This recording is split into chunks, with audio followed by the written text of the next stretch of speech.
Je voudrais premièrement vous saluer en cette semaine spéciale puisqu'il s'agit de la semaine de Pâques. Depuis le dimanche passé qui est communément appelé le dimanche des Rameaux jusqu'à dimanche prochain, le dimanche de Pâques, et rappeler ces événements qui gravitent autour de la passion du Christ. Et aussi en cette semaine toute particulière de confinement, puisque c'est la crise sanitaire que nous vivons, j'ai choisi pour ce moment de parler de l'étranger du chemin d'Emmaüs. Bien sûr, cet épisode de l'Évangile se trouve dans l'Évangile selon Luc, au chapitre 24. Pour que ce ne soit pas trop long, je ne lirai que quelques extraits de cet épisode de l'Évangile. Et vous l'avez peut-être compris, cet étranger du chemin d'Emmaüs n'est autre que Jésus. Et il est écrit au verset 13, « Voici ce même jour, 2 disciples allaient à un village nommé Emmaüs, éloigné de Jérusalem de 60 stades, et ils s'entretenaient de tout ce qui s'était passé. Pendant qu'ils parlaient et discutaient, Jésus s'approcha et il fit route avec eux, mais leurs yeux étaient empêchés de le reconnaître.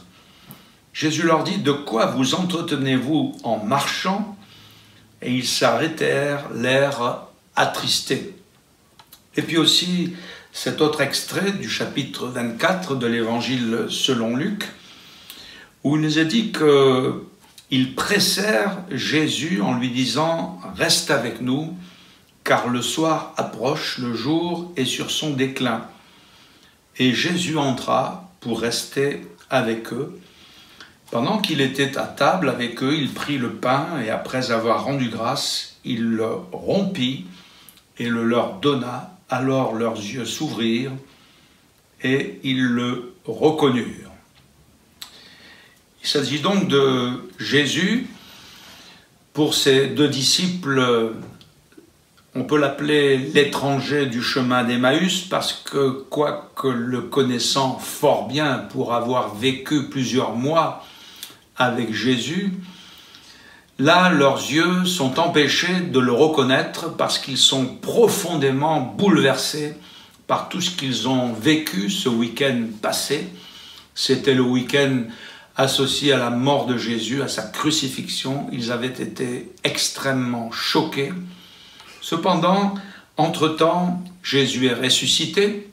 Nous sommes donc le premier jour de la semaine et Jésus se présente à ses 2 disciples qui rentrent de Jérusalem, à leur petit village, le village d'Emmaüs.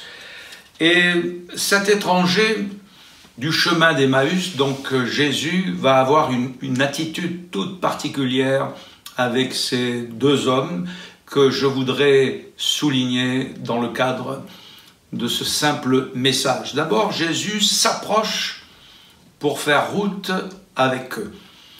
Je voudrais vous dire que Jésus n'est pas loin de vous, il est près de vous, et son souhait, c'est aussi de faire la route avec vous, et bien sûr la route de votre vie pour vous accompagner. Jésus, après avoir commencé à faire route avec eux, va ensuite les écouter. Et il leur pose la question, de quoi vous entretenez-vous en chemin pour que vous soyez tout triste alors que vous marchez? Ce fait divers de la crucifixion de Jésus les avait profondément choqués. Vous savez qu'un fait divers, un accident, une prise d'otage, etc., peut avoir des effets sur nos vies, sur notre cœur. Et il en était ainsi pour ces 2 disciples d'Emmaüs. La mort de Jésus qui était arrivée ce week-end, mort violente, son corps décroché de la croix, enseveli dans un tombeau taillé dans le roc, les avait profondément bouleversés. Et tous les rêves que ces 2 hommes avaient faits, c'était en quelque sorte comme envolés.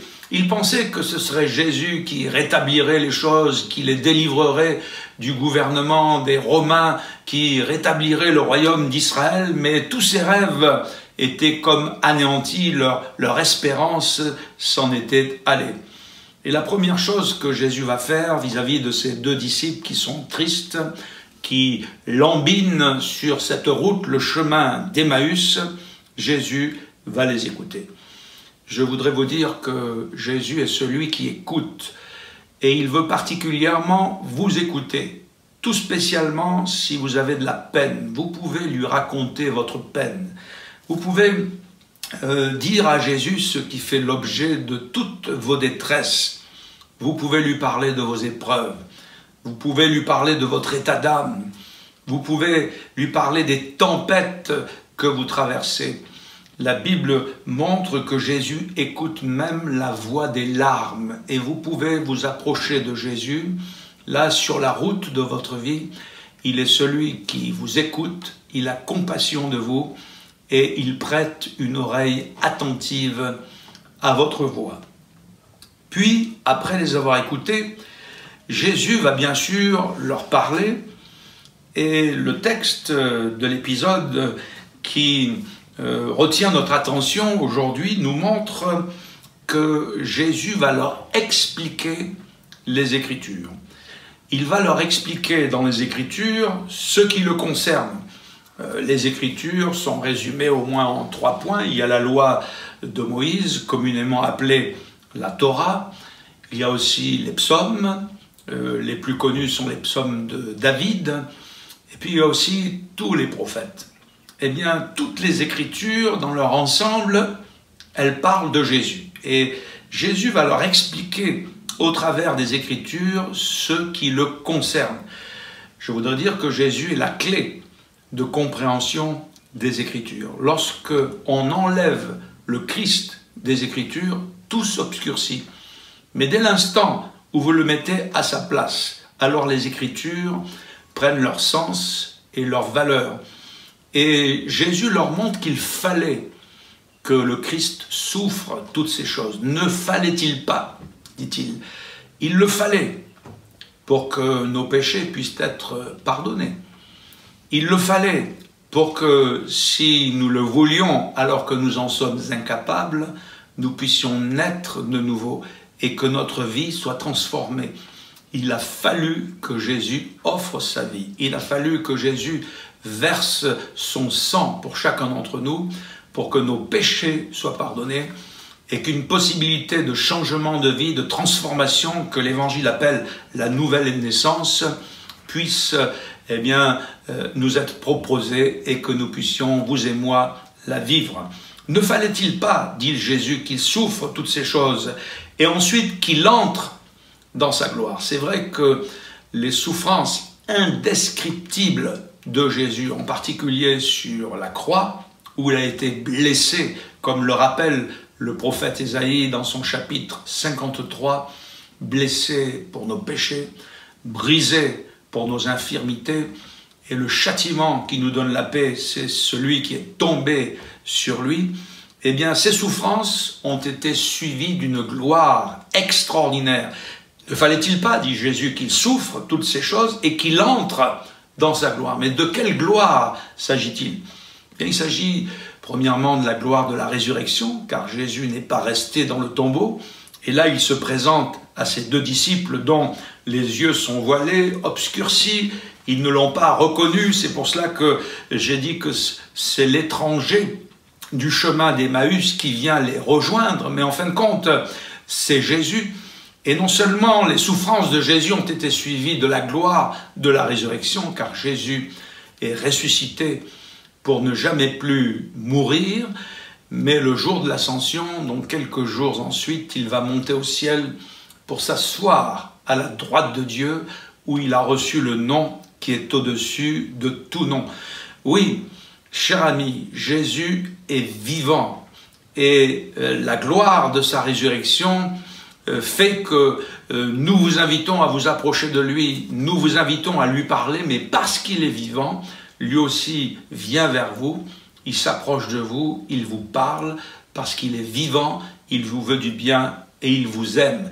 Et l'impact de ce message sur la vie de ces deux hommes, les deux disciples d'Emmaüs, va les encourager et va les réconforter dans leur foi. L'impact de la parole de Jésus va les remplir de joie et va les remplir d'enthousiasme. L'impact de la parole de Jésus sur leur cœur va leur donner la certitude que Jésus est réellement ressuscité. Ils résumeront cet impact en ces termes: notre cœur ne brûlait-il pas alors qu'il nous parlait en chemin? Après avoir fait route un moment avec eux, après les avoir écoutés, après leur avoir parlé, Jésus va bien sûr répondre à leurs demandes. Et alors que Jésus a parcouru quelques kilomètres avec eux, que sa parole les a fortement encouragés, est arrivé le moment où les disciples d'Emmaüs sont arrivés à destination, proche de leur domicile, et l'étranger du chemin d'Emmaüs semblait vouloir aller plus loin. Mais sa présence leur avait fait tellement de bien qu'ils ont exprimé à Jésus cette prière: « Reste avec nous, car le soir approche et le jour est sur son déclin. » L'Évangile nous dit que Jésus est entré pour rester avec eux. Il entra pour rester avec eux. C'est merveilleux que de goûter à la présence de Jésus. Et dans ce moment de crise, dans ce moment de confinement, dans ce moment peut-être pour quelqu'un d'épreuve, de haute détresse, ce qui sera le plus important, c'est que vous goûtiez à la présence de Jésus. Elle est bienfaisante, elle est enrichissante. Et alors que Jésus était avec eux dans leur maison, parce que si nous prions Jésus, il va nous répondre. Et lorsque ces deux disciples ont demandé à Jésus, Jésus a répondu à leur demande. Il est entré pour rester avec eux dans leur domicile. Cette prière: reste avec nous car le soir approche, le jour est sur son déclin. Elle est vraie sur le plan moral. Nous voyons que sur le plan moral, beaucoup de choses se sont dégradées dans notre société. La moralité, des choses qui sont condamnables dans la Bible, des choses que la Bible appelle mal, on dit c'est le bien. Donc le soir approche, le jour est sur son déclin. C'est vrai sur un plan spirituel où nous voyons qu'il y a beaucoup de bouleversements, beaucoup de transformations. Et c'est vrai aussi sur le plan prophétique, cette parole reste avec nous car le soir approche, le jour est sur son déclin. La Bible ne montre pas que pour notre monde, pour notre histoire, ça ira de mieux en mieux. Bien au contraire, ça va aller de mal en pis. Et Jésus a dit, mais il faut travailler pendant qu'il est jour, parce que la nuit vient où personne ne peut travailler. Et plus que jamais, vous et moi, nous avons besoin de la présence de Jésus. Si Jésus est avec vous, restez avec lui. Mais si vous êtes étranger à la présence de Jésus, eh bien, demandez-lui de venir dans votre vie. Demandez-lui de venir dans votre maison. Demandez-lui de venir dans votre famille. Il viendra. Et sa présence va vous enrichir. Sa présence va éclairer votre cœur. Et sa présence gardera vos cœurs et vos âmes dans la paix.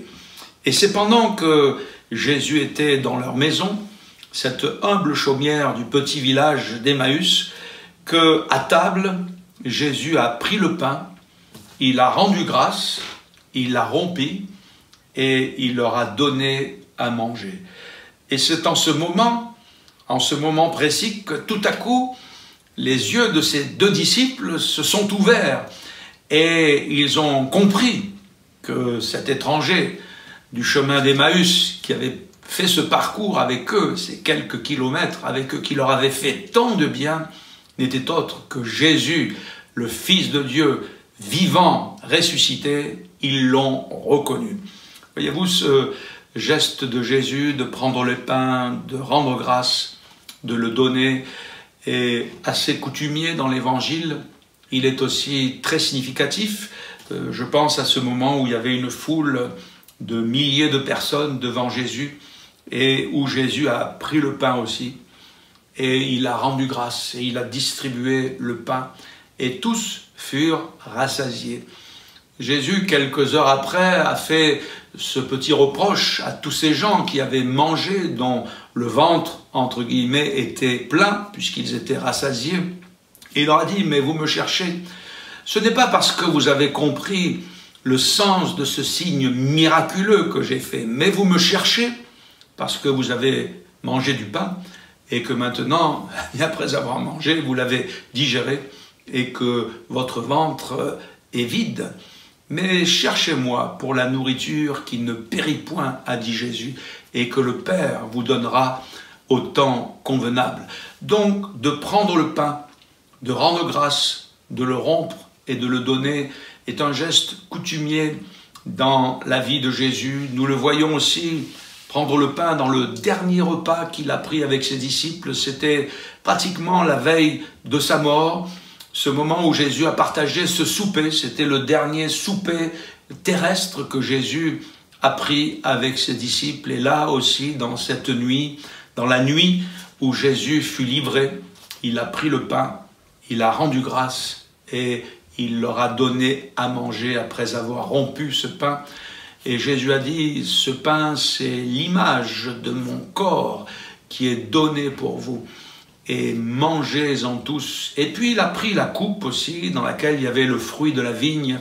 Il l'a distribuée en disant, c'est l'image de mon sang. Cette coupe, c'est la nouvelle alliance en mon sang pour la rémission des péchés. Donc, geste très significatif dans la vie de Jésus, où il prend le pain, où il rend grâce, il le rompt et il le donne à ses disciples. Et encore, dans le village d'Emmaüs, dans la maison des disciples d'Emmaüs, il prend le pain, il rend grâce, il le rompt et il le donne à ses disciples. Jésus est là pour nous offrir le pain de sa vie.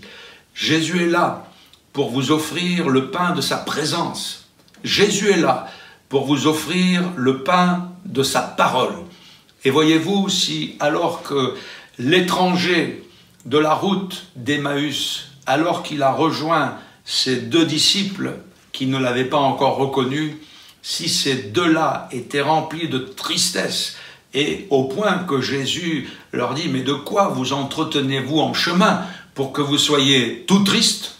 L'entretien qu'ils ont eu avec Jésus, avec l'étranger de la route d'Emmaüs, qu'ils reconnaissent tout à coup, alors que Jésus rompt le pain, qui rend grâce et qui le leur donne à manger, cet entretien les a remplis d'une grande joie. Voyez-vous, l'étranger de la route d'Emmaüs, il est là. Jésus est là, près de vous. Il veut être votre compagnon de route. Il veut être votre sauveur. Et s'il ne l'est pas encore, acceptez-le dans votre vie. Demandez-lui de pardonner vos péchés. Demandez-lui, comme ces deux-là ont fait, viens Seigneur, viens dans notre maison, reste avec nous. Jésus viendra et comme il l'a dit un jour pour un homme, eh bien le salut entrera dans votre maison. Jésus est là, il veut être votre ami, il veut être votre soutien et vous accompagner dans le voyage de votre vie. Et pendant que nous pouvons nous recueillir quelques instants, j'aimerais formuler une simple prière en demandant à Dieu de vous bénir et de vous accorder sa grâce. Faisons-le ensemble, s'il vous plaît. Seigneur, merci pour la parole que nous avons pu partager. Elle est la vie, elle est la lumière. Et je te prie, Seigneur, pour que toutes celles et ceux qui ont écouté ce simple message, que ce soit l'un de mes frères, l'une de mes sœurs, à l'écoute, ou que ce soit, Seigneur, un simple auditeur, un simple téléspectateur qui a pris ce programme, je te prie de le bénir abondamment. Et Seigneur, qu'en ce moment, tu puisses te révéler à son cœur, qu'en ce moment, par ta présence, comme tu l'as fait pour ces deux disciples, tu puisses l'encourager fortement et le bénir, afin que dans le voyage de sa vie, tu puisses faire route avec lui et devenir non seulement son sauveur, mais son compagnon de route et son ami. À toi la gloire, Seigneur. au nom de Jésus. Amen. Que le Seigneur vous bénisse, qu'il vous fortifie. Au revoir.